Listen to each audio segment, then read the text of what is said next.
Quand on pense à l'évaluation des compétences, il faut toujours remonter à la définition que nous avons privilégiée pour les compétences. Donc, si pour vous, une compétence, c'est un savoir-agir complexe, ce sera très important, voire capital, que vos pratiques évaluatives, vos évaluations mettent l'accent sur ce savoir-agir complexe.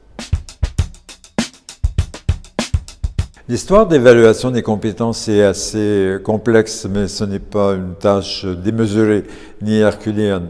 Mais il faut, puisqu'on conçoit les compétences comme un savoir-agir complexe, faire des étapes de développement de la compétence. Ça, c'est un travail important.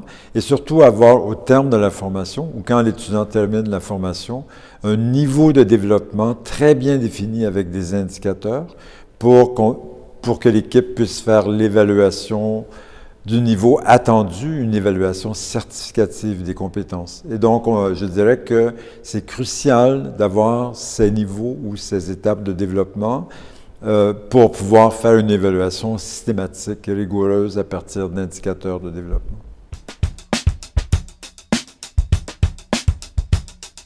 Je sais que les personnes qui travaillent dans des approches par compétences ou qui vont vers des approches par compétences se posent une question récurrente qui est: est-ce que les connaissances sont toujours évaluées? Est-ce qu'elles sont enseignées et tout?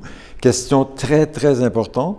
Et dans une évaluation par compétences, il faudrait être préoccupé par les usages pluriels des connaissances ou la mobilisation ou la combinaison des connaissances dans les compétences plutôt que les évaluer isolément.